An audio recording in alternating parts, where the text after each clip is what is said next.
to Rockla and John and everyone who helped put this together. It's a real honor to be here with these two other speakers who are really well versed in the topic, probably much more than I am. But I'm really glad to have the opportunity to speak to some of you here tonight.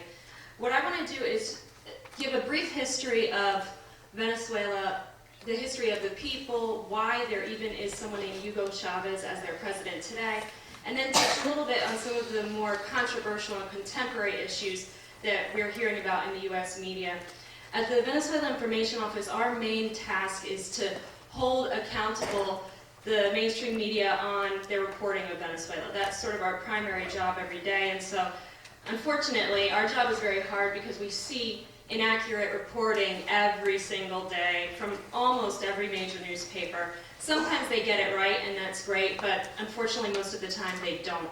So for us, that's sort of why we exist, what we're here to do, and so I hope today that I can help to have some of you understand a little bit more of the reality of Venezuela and counter a little bit of what we hear most of the time when we hear about Hugo Chavez or Venezuela.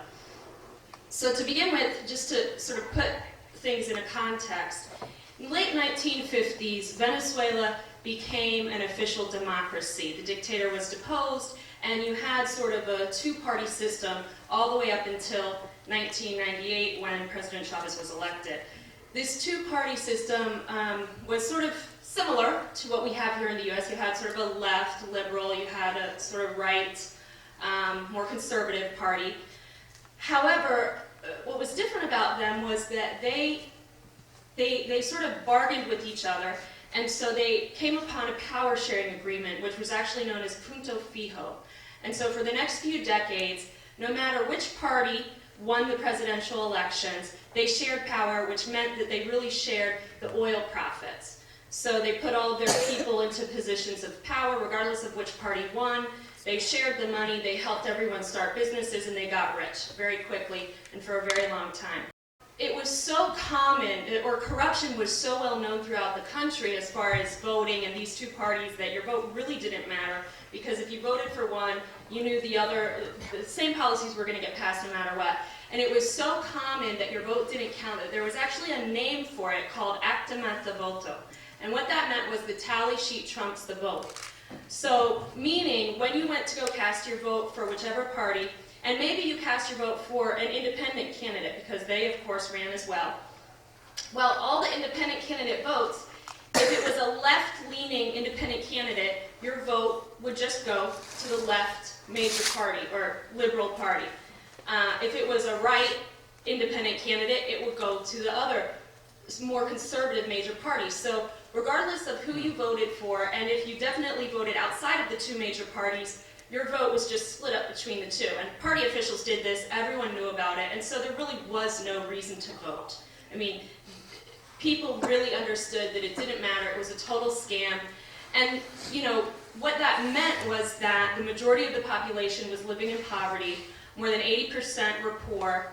Most people, or a large amount of people, could not read or write, specifically the indigenous populations and those outside of the major cities. Healthcare was in a dire situation. Most people couldn't even afford to go to a private hospital, which of course were the ones that you really wanted to get into if you needed to take care of yourself. And so it really was, you know, sort of the classical situation of a very poor state, corrupt leaders, you can't change anything, frustration, etc. Speeding up, in 1989, the current president decided to, you know, oil wealth was still coming into the country, but the current president, he was working with the IMF, and he had signed he had to implement the austerity measures that they were saying needed to be carried out. So what this meant was privatize everything, which is the normal sort of way that things go with the IMF development plans. Privatize, increase the prices, social services go down, and it's much harder, of course, for the poor working class majority. And so in 1989, a very significant event happened, which was called the Caracazo. What happened was that all of a sudden, overnight, the bus fares went up. Now, most people who had to take the bus to go to work had budgeted, like many of us do, you know, the amount that they needed every day. All of a sudden, they couldn't get to work, they missed their jobs, etc. Food prices went up overnight, and so a rebellion occurred. people were rioting in the streets, people started taking whatever they could because they didn't know when was the next time that they would be able to buy something, food and other items. So you had a rebellion, and you had, unfortunately, massive repression by some of the police and the armed forces. In 1992, Chavez, who was a young soldier at the time, saw what was happening and decided that he wanted and felt that there was something that needed to change. Of course, like everyone else understood, he couldn't change it through the ballot box because the elections were rigged and there was a power-sharing agreement. And so what he did is he had a coup. He attempted a coup. It didn't work, but interestingly enough, it gave him recognition, a very important recognition. And the reason was that when he understood that it was not going to work and be a successful rebellion, he was, for whatever reason, allowed to go on TV, and I think this was to the detriment of the current president in power and the opposition. But he got on TV and he took responsibility. He told his soldiers, okay, stop, we failed, we're not going to be able to win this time. And he said, but for now, we're not going to be able to do what we wanted to do. So put down your arms, I'm sorry, this is my fault, and he went to jail. What was significant about that was that this was the first time a big figure took responsibility for something instead of blaming it on other people or poor people, etc. And it really caused people to have hope that here's this guy, he looks like us, he's a soldier, he comes from our neighborhoods, etc. He understands our history, our pain, our struggle, etc. And he's willing to take responsibility, and it appears that maybe he's coming back. So much so that in the next presidential election, his pardon was actually a campaign issue. And so the person who got elected actually had to pardon him. He gets out of jail, and what he started to do was go around the country and talk to people. He did whole campaign tours just trying to find out what were the issues that normal people faced every day and what could he do to solve them. And, just to sort of formulate a program, etc. In 1998, he ran, he won, as probably most of you know, with the overwhelming majority, and he started his first presidential term in 1999. From 1999 until today, President Chavez has made a huge amount of changes, but it is not just him alone. It's because the majority of the population have sort of supported and backed up the changes that he wanted to institute. And so we're talking about things like what they call social missions, which are massive government spending on things like education, health care, learning how to read and write, etc., daycare. They also they rewrote the Constitution. The entire nation voted this new Constitution into being, and they did things like, for example, give housewives recognition that their work mattered, giving them a minimum wage. They said that the indigenous actually owned the land of Venezuela, and they should have the right to learn in their own native languages as well as in Spanish, things like that. It's considered by far one of the most progressive constitutions in the world today. So those things happened, and until now, poverty, for example, since 1999 has dropped, the family household poverty level has dropped by 11%. That's just one thing that under the Chavez administration they've been able to put into place and put into practice where people can really feel it. It's a real issue. It addresses the root causes of their situation, which is an economic situation, as well as a cultural situation, because now you have people saying and reclaiming their national identity, indigenous people feeling that they actually count, etc. So we come up to today. In December, I had the honor to take down an electoral observer delegation from the U.S., a group of leaders from the NAACP, Supreme Court justices, as well as a group of Latino elected officials from the U.S. And I think what they saw, and what we heard about in the news here as well, was that the people still like Chavez. They overwhelmingly voted for him to be their president again. And this time, the opposition actually admitted that it was a free and fair vote. And I think they came to the understanding that we have to start to understand what our country actually wants and what needs we need to deal with for them in order to meet their needs, etc.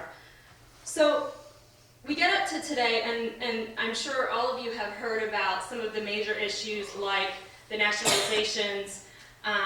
Those were in the news yesterday with the oil. We have the case of RCTV, which is Radio Caracas Television, which is probably not going to have its broadcasting license renewed.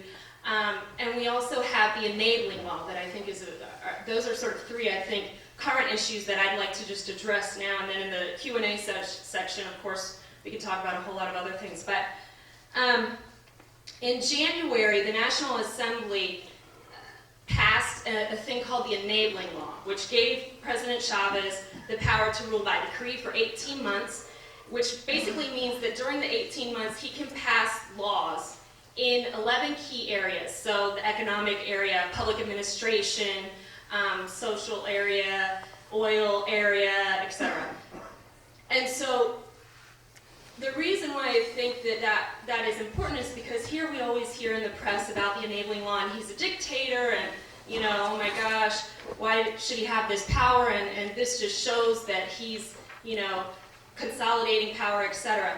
But what we never hear about is the fact that all of the laws passed under the enabling law can actually be rescinded by the National Assembly as well as by the population through national referendum. So for example, and just as a point of historical understanding, there was a referendum against President Chavez a few years ago that the Venezuelan people carried out successfully. And so they know how to do national referendums. They know how to collect signatures. You only need 5% of the voting public signatures in order for them to call a referendum on any of these laws that are going to be passed in the next 18 months.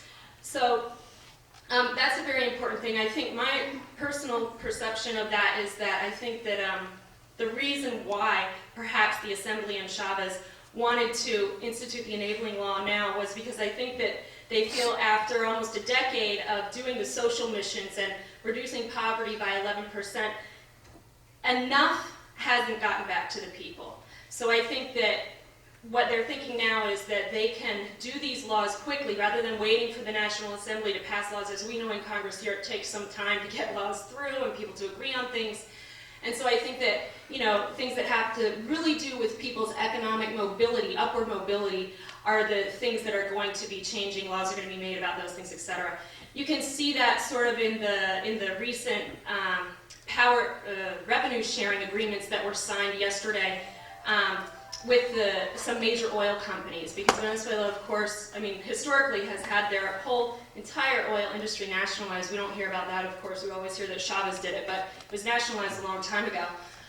But more recently, what they're doing is they're not expropriating, which is what we usually hear. They're actually going into a deal with these U.S., some U.S., other foreign oil companies, so that Venezuela will have 60% share of revenue and the other company would have 40%. So it just means that they still want to have some control over their national resources, but they're still allowing people to invest, etc.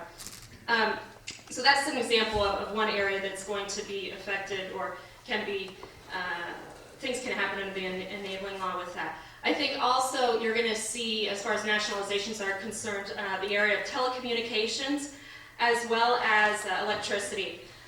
In the area of telecommunications, in fact, recently CAN TV, which was a major one, the reason why people wanted to nationalize, and Venezuelans actually in one area, was that because workers had not actually been compensated by the company for their pensions. So the minimum wage increase that should have also increased in their pension was not being given to them. And so workers were actually protesting, saying, please do something because these guys aren't abiding by the law, so we want it nationalized. So it's not just sort of this one figure who wants to do everything and make all the laws, but people actually are asking for these changes as well. Lastly, I wanted to touch on the case of RCTV. That's probably going to come up more. It's come up a little bit in the news lately, but it's probably going to come up towards the end of this month because its broadcasting license is up for renewal at the end of this month. RCTV is a television station, just like Fox News or CBS, NBC, etc., that had a 20-year broadcasting license. During that time, unfortunately we never hear about this, it really was, it was fined, it was shut down, it was closed way before President Chavez, almost 6 times, well, definitely 6 times, up until today, for not following by the guidelines of broadcasting that the state has lined out in the past.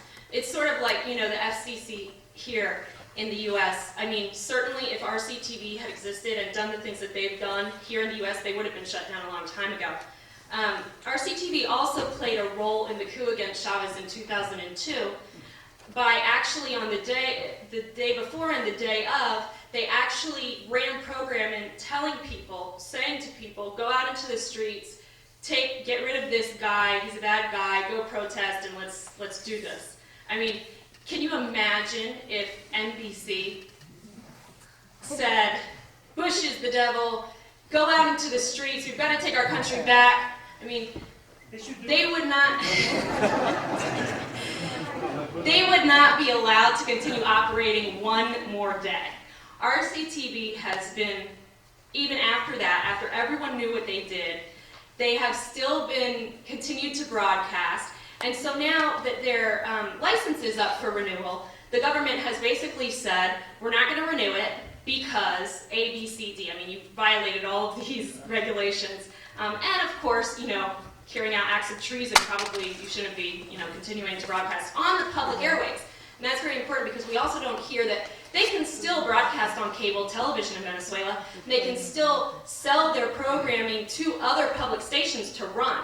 The difference is that they cannot do it on public television stations. And that's what I think, you know, in Venezuela you see more and more, that they're really trying to democratize the airwaves so that it's not just RCTV and another station, Venevisión, own 70% of the revenue shares of all public TV in the country. So that means that there are really few channels where you don't have this sort of opposition, private-owned, very one-sided view of things, including programs. I mean, you know, I think Venezuela really wants to have more sort of PBS-type programming. And so I think that's also why they feel that, you know, there's no reason to renew this broadcasting license for a TV station that just sort of puts out propaganda and, you know, other things. So I think I want to end there. I just wanted to sort of touch on a few of those things. And of course, in the Q&A session, if you have any questions, I'd be more than happy to answer them. Thanks.